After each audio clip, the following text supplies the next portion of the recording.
நான் உங்கள் ரஜினிக்கு இதுவா நான் இன்றைக்கு இட்லியும் ஒரு தக்காளி சட்னியும் செய்து காட்டப்போகிறோம்.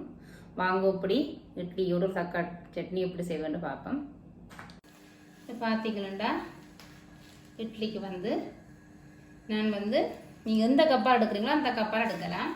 நான் இதில் 1 கப் உளுந்து எடுத்து வச்சுருக்கிறேன். 1 கப் உளுந்துக்கு 2.5 கப் இட்லி அரிசி எடுத்து வச்சுருக்கிறேன். இதில் 2 மேசக்கரண்டி சவ்வரிசி எடுத்து வச்சுருக்கிறேன். இது இட்லிக்கு நீங்கள் குறைஞ்சது 5 மணித்தியாலம் ஊற போடணும். 5க்கு கூடலாம் குறையக்கூடாது. இட்லியோடு நான் ஒரு தக்காளி சட்னியும் செய்து காட்ட போகிறேன். தக்காளி சட்னிக்கு இங்கே பார்த்தீங்கன்னா கணக்கான 2 தக்காளி பழம் எடுத்து வச்சுருக்கிறேன். இந்த தக்காளி பழத்துக்கு ஒரு பெரிய வெங்காயம் எடுத்து வச்சுருக்கிறேன். மற்றது இதில் 1/2 தேக்கரண்டி கடுகும் 3 செத்தலும் இருக்குது. மற்றது தேவையான அளவு உப்பு, இதுக்குள்ள நல்லெண்ணெய் எடுத்து வச்சுருக்கேன் வதக்குறதுக்கு. பாருங்க இப்போ இப்படி நான் ஊற போடுங்க. சவ்வரிசியை தனியாக ஊற போடணும். உளுந்தையும் அரிசியையும் ஒன்றா ஊற போடலாம். ஊற போட்டுட்டு 5 மணித்தியாலத்துக்கு பிறகு தான் நாங்கள் குறைஞ்ச 5 மணித்தியாலம் தான் விட வேணும். அதுக்கு கூட விட்டால் ஊறாது, வடிவாக பொங்காது. ஊற போட்டு பார்ப்போம். பாருங்க நான் இப்போ உளுந்தையும் அரிசியையும் சவ்வரிசியையும் போட்டதுக்கு பிறைக்க போகிறேன். நான் உளுந்து வடிவாக நான் எல்லாம் கழுவி எடுத்துட்டேன். இப்போ உளுந்தையும் அரிசியையும் நான் இப்போ இதில் போடுறேன்.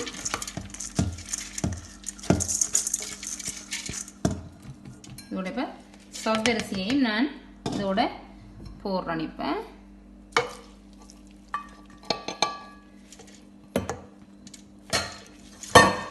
இட்லி கணக்கு தண்ணி விடக்கூடாது. ஏண்டா பிறகு நாங்கள் மாவுண்டும் கலக்குறேன். நான் இப்போ இந்த உளுந்து எடுத்த கப்பால் 1 கப் தண்ணி விடுறேன். இப்போ பிறகு ஒரு மட்டும் நாங்கள் பார்த்து விடலாம். இப்போ நான் கிரைண்டர் ஓன் பண்ண போகிறேன். 1/2 மணித்தியாலம் சரியாக அரைக்க வேணும். இப்போ ஓன் பண்ணுறேன்.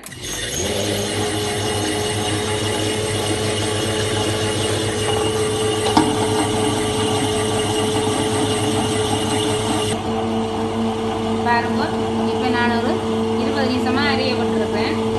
பாப்பா இந்த மாதிரி இனிமே கொஞ்சம் தண்ணி விடணும். காணாத தண்ணி விட்டது. நான் இதால் 1 கப் தண்ணி விட்டுனா நான் இப்போ இதால் இன்னும் 1/2 கப் தண்ணி விடுறேன்.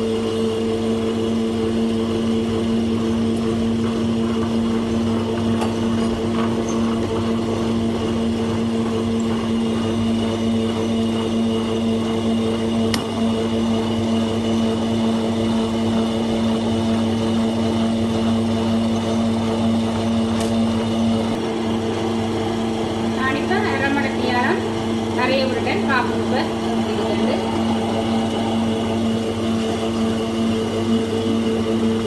பாருங்க நல்ல வடிவாக அரை விட்டுறது. இப்போ நான் இது இறக்கி ஓப்பனில் போட்டு கையிடுறேன்.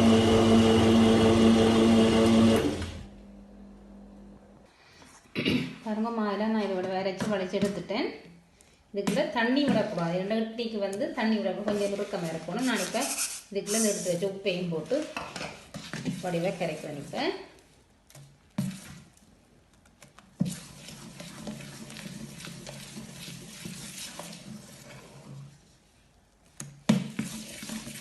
கீழே தண்ணி இருக்குது. அந்த அடித்த முதல் வலிச்சு விட்ட தண்ணி இருக்குது. அப்படியே வடையாக மிக்ஸ் பண்ணணும். இந்த பதத்துக்கு எடுத்தீங்கன்னு சொன்னாக்க நெட்டதி வடிவாக ஊற்ற கணக்காக இருக்கும்.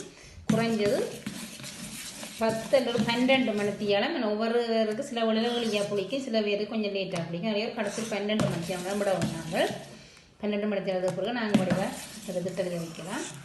வைக்கும்போது தண்ணி கலக்கக்கூடாது. இதுக்கு இவ்வளோ இந்த பதம் உலகம் காணும்.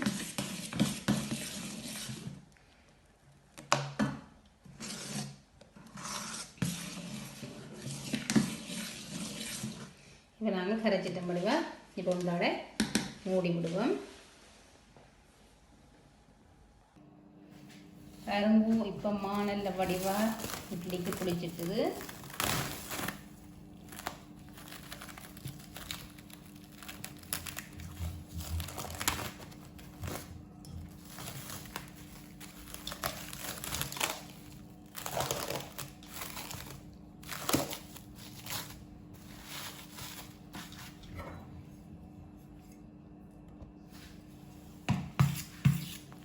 தான் இட்லிக்கு இந்த பதமாக இருக்கும். நல்லா பொங்கி இருக்குமா.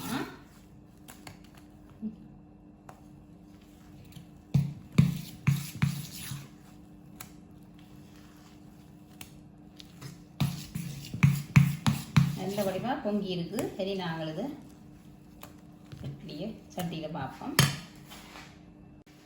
இட்லி தட்டுக்கு வடிவாக எண்ணெய் பூசணும். எண்ணெய் பூசி போட்டு தான் பார்க்கணும்.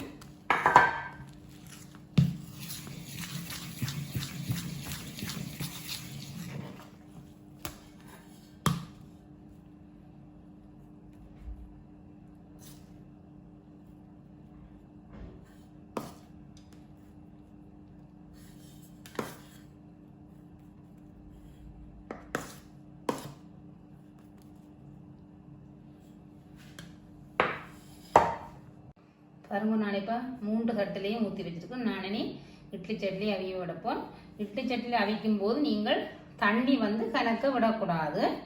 தண்ணி கணக்க விட்டீங்கன்னு சொன்னால் கொஞ்சம் களிப்பெருவமாக வந்துடும். விட்டது கொஞ்சம் தண்ணியாக விடணும். இட்லி சட்லியில் சரியாக 10 நிமிஷம் அவிய விட்டால் காணும். நான் இங்கே உங்களை இப்போ அவிய விடுவேன். பாருங்க, தண்ணி கொதிச்சுட்டு நான் இப்போ இட்லியை வைக்கணும். அவிய தண்ணி கொதிச்ச அப்புறம் தான் நீங்கள் இட்லியை வைக்கணும் வைக்கிறதுக்கு. நாங்கள் சரியா 10 நிமிஷம் அவிய வைக்க போகிறேன்.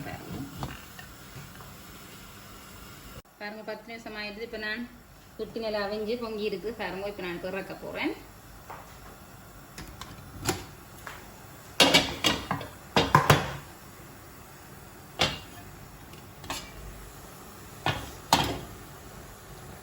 இட்லி இறக்கி நான்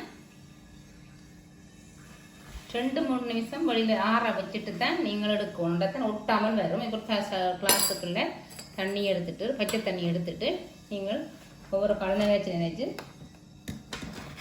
எடுத்தீங்கன்னா பாருங்க.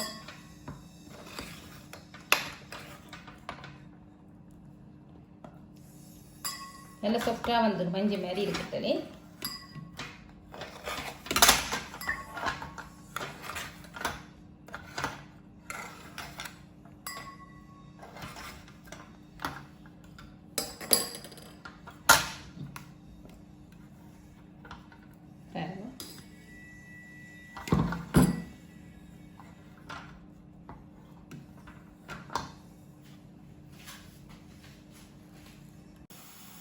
இப்போ தக்காளி சட்னி செய்கிறதுக்கு சட்டி வச்சுட்டேன்.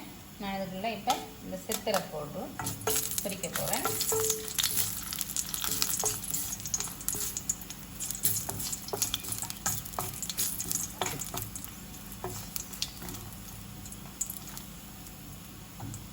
இது நல்ல டேஸ்ட்டாக இருக்கும் இந்த தக்காளி சட்னி. இது வந்து இந்த அரிசியில் செய்கிற இட்லிக்கு தான் நல்லா இருக்கும்.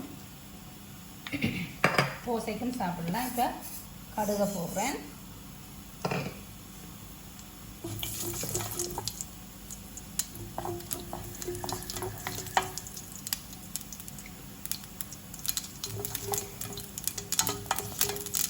இப்போ இந்த வெட்டி வச்ச வெங்காயத்தை போடுறேன்.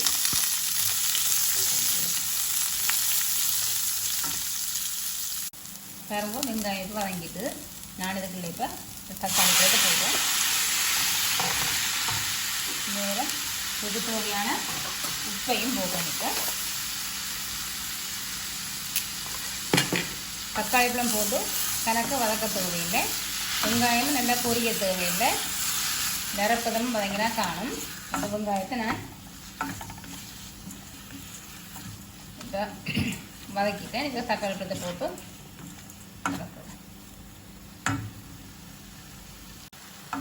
பார்த்தீங்கன்னா இப்போ தக்காளியும் வதங்கிது. நல்லா வதக்கக்கூடாது. சுமார் சூடேறி கொஞ்சம் கொதிச்சா காணும். நான் இப்போ ஓஃப் பண்ணுறேன். நல்லா ஆற விட்டுட்டு தான் மிக்சியில் போட்டு அடிக்கணும். இப்படியே இதுக்குள்ள இந்த பொரிச்ச செத்தலையும் போட்டு இதையும் போட்டு உப்பெல்லாம் போட்டுட்டேன். இப்படியே வச்சு ஆற விட்டு தான் அடிக்கணும். ஆற விட்டு அடிப்போம். பாருங்க, சட்னி அடித்தாச்சு. நல்லா வந்திருக்கு.